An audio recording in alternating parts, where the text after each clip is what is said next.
Day 200 of the Ukrainian war map, also known as Russia's faltering invasion of Ukraine. Jozzy here, and today is another quick update as I take a simplified and down-to-earth approach to some of the most important happenings of the day on the ground in Ukraine. And as always, I like to start off with the Russian losses, both personnel and the actual hardware. So we'll just jump across to the 11th as of today. So we are sitting on 52,650 military personnel losses on the Russian side. So that is about a 400 personnel jump in the last day there.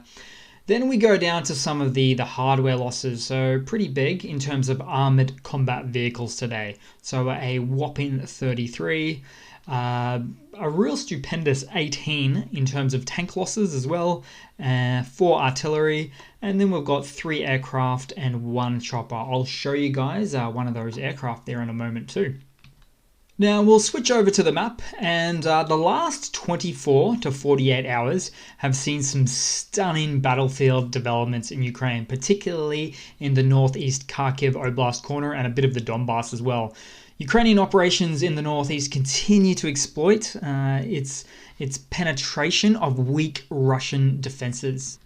And the Ukrainian army has liberated well over 1,000 square miles of Ukrainian territory since just the beginning of September.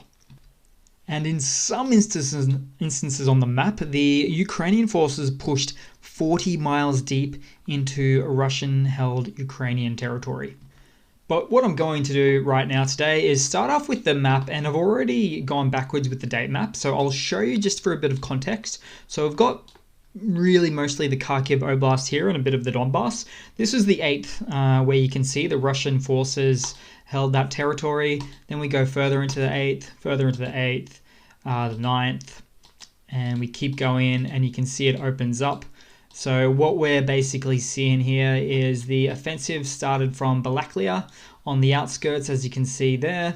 Then it moved across to Kupiansk, and then it moved all the way down to Izium there. Really completely liberated there, so that's really amazing stuff to see. And let's get into some of the big stuff that's been happening.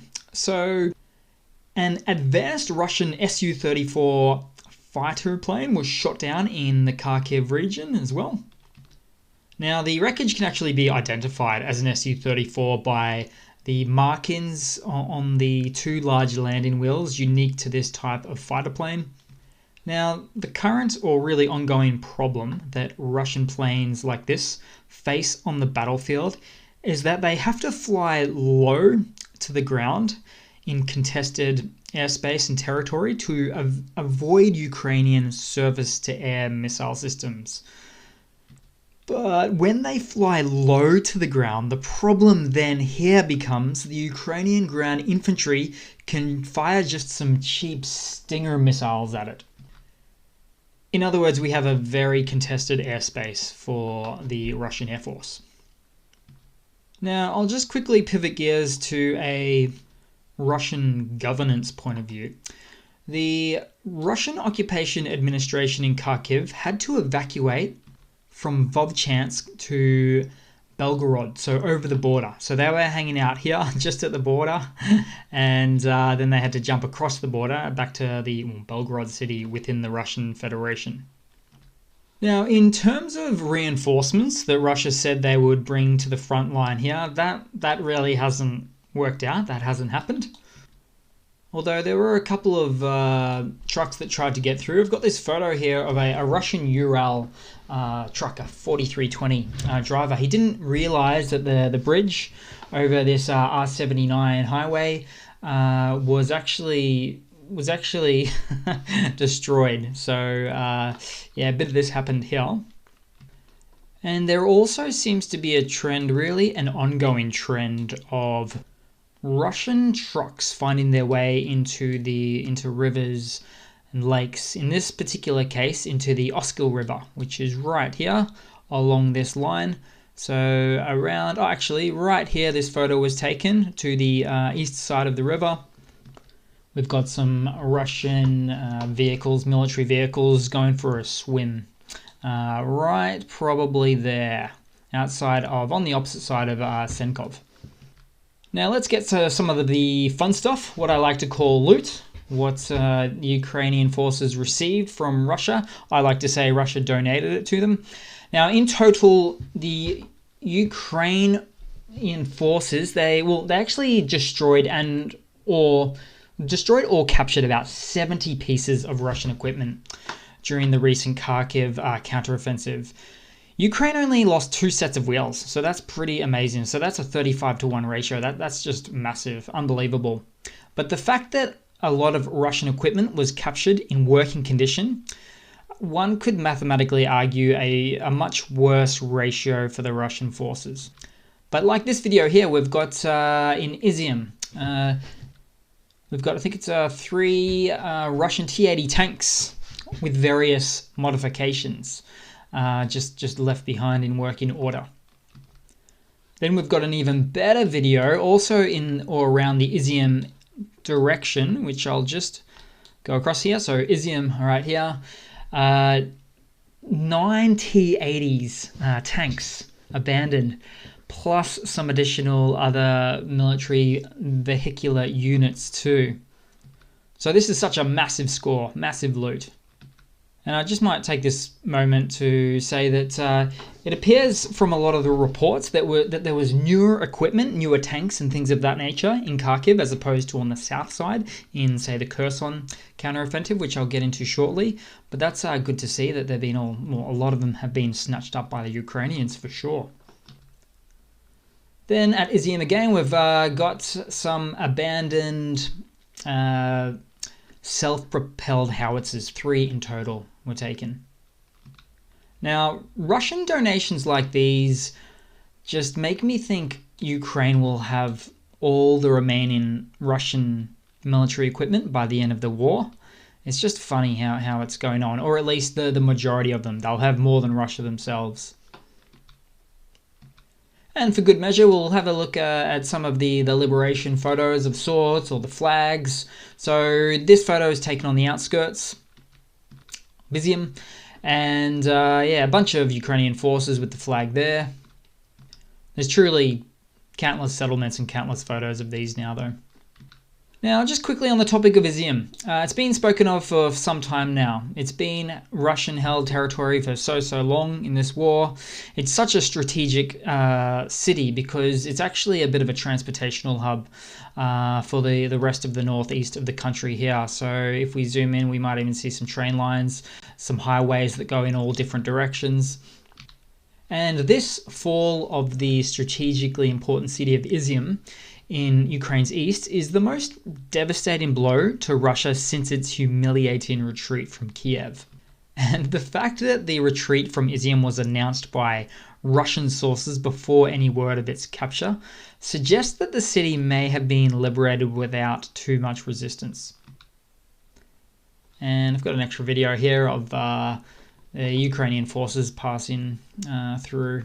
Something about that video seems a bit heroic.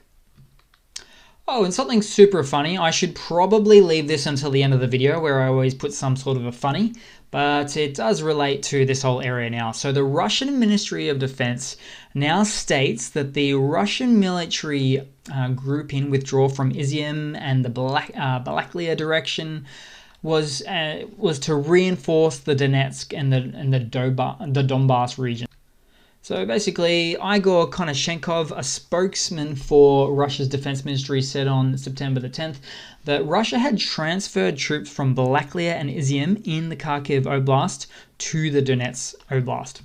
He claimed that the aim of the withdrawal was to achieve the main aim of Russia's so-called special operation, which is the capture of the entire Donbass.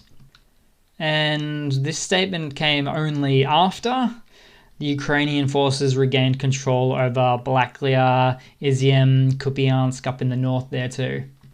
There's an ongoing meme around the internet that says, this is the plan, everything's going according to plan, that sort of thing. But this explanation just reminds me of a 5-year-old discovering that they can lie for the first time, but the adults just see right through their lies. It's just insanity, really. And funny too. And Ukraine now has almost complete fire control, that is to say, like HIMARS control, over the Velykuy-Luhansk railway connection with GLMRS, so HIMARS. I'm not even sure the Russians are going to try to stay in this area, but if they do, they will not enjoy it very much. And add to all that, in some areas from the massive push, the Ukrainian forces are only 15 miles from the international border. So that's pretty impressive stuff. Okay, and then now we move across a little bit to the Donbass, where the Ukrainian forces advance to the outskirts of Lysychansk and of the Luhansk Oblast.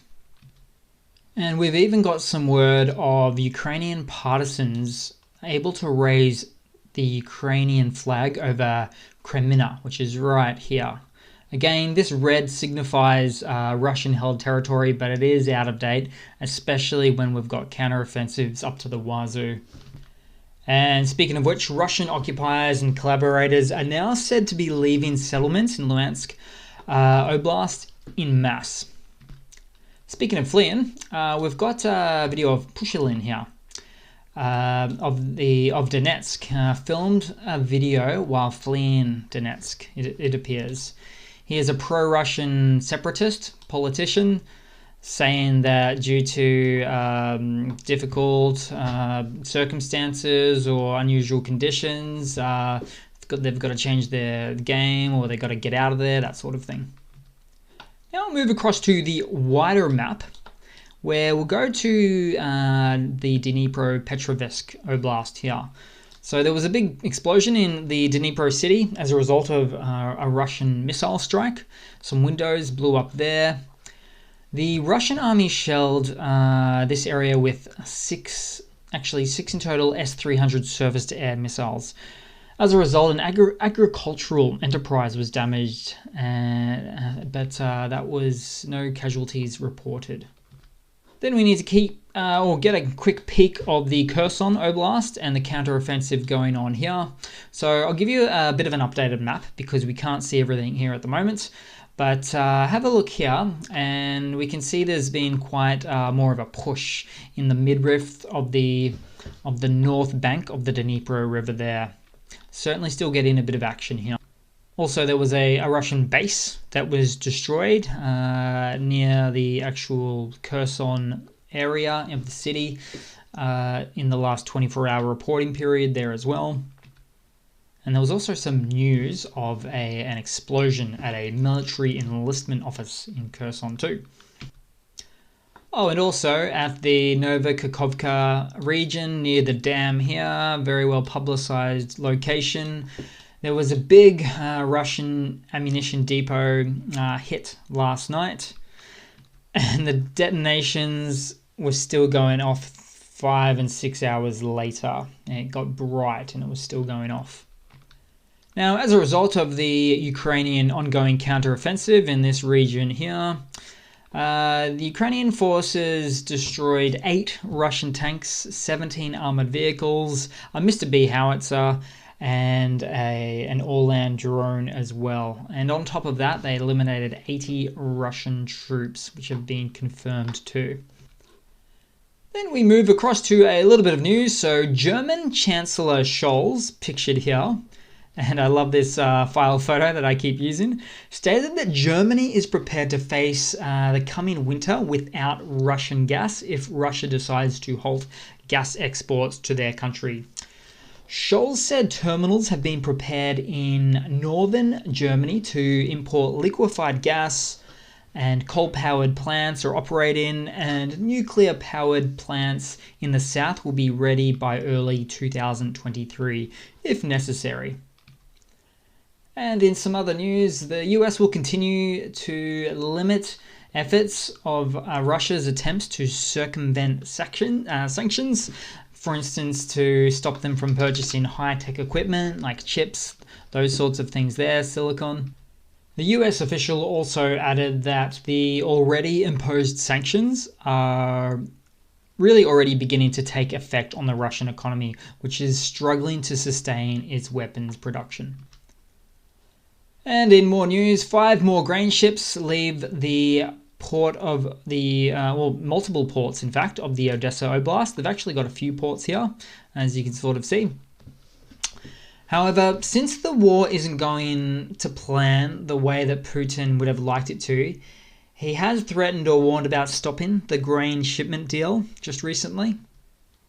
The way that he stopped the deal from ever, well, commencing or letting the grain ships go out initially was having a bit of a military build-up in the sea over here, the Black Sea. Now, the Russian forces put lots of sea mines and things there. I don't think they'd have that capability now, though, to bring, because you can see this little red dot right here. That's actually the Moskva that was sunk back in April 15th by the Ukrainian forces. So I think he's only going to use this as a threat. I don't think that he can actually stop the grain deal now. And next up in news, this is a bit of an interesting one. So the Ukrainian Security Services, aka the SBU, sent out mass text messages to Russian soldiers located inside Ukraine with a number they can call to surrender. We have the audio recording of one such call.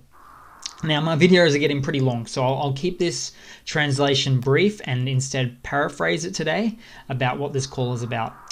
So a Russian soldier calls the Ukrainian hotline. He says he received the text about and said that he wanted to surrender. They ask him where his location is. He's actually extremely hesitant in the beginning because he thinks the Ukrainian forces will backstab him, so to speak. He kept using the word cut, like he doesn't want to get cut. I think it's an expression over there, to get backstabbed. And the operator said, hey, we follow the Geneva Conventions on safe handling of prisoners of war, unlike Russia, who doesn't really do so. And then he goes on to say it wasn't his choice. He had to go into Ukraine and fight. What else could he have done? And the operator goes on to say, yeah, that's all right, that's all right. As long as you haven't committed any atrocities or war crimes, we will take you in and exchange you at a later undisclosed date back to Russia. And then he accepts the deal. Now, the most fascinating part of all this to me is that Ukraine can send text to all of the mobiles in the region. I believe they use some sort of emergency security text protocol, so it doesn't matter what network it's really on, as long as it's connecting to a tower, to give Russian soldiers a choice to lay down their arms. How amazing is that? Of course, they won't all take it up, but I wonder what percentage will. 5, 10, 20, 30%? Given the changing war conditions, maybe even more. Only time will tell. Okay, and just a funny to round off the day with. Actually, these are a little bit more meme-like, so I'll just do two quick ones. So the first one, it's a little bit tasteless. I didn't actually create this, but I actually have created a lot of memes that I haven't mentioned on this channel. But everybody like you and me might be glued to our screens with counter-offensive updates. And the second one is just a bit of a funny video of something of a sports bar where it's actually the same meme or same joke in a way. So you've got the map there as well of the updates to the Kharkiv counter-offensive. So this isn't really what's on the screen, obviously. It's been superimposed. I didn't create this second one either, but I just find it to be quite funny and yeah, really, I guess, inspiring or motivational somehow. Okay guys, so that's about it. Thanks for watching. Please leave a comment, subscribe, hit that like button, show all those trolls in the comments by hitting that like button. You're overwhelming, standing up in solidarity for support for the Ukrainian people. And I do hope to see all of you guys there in the next one. Cheers.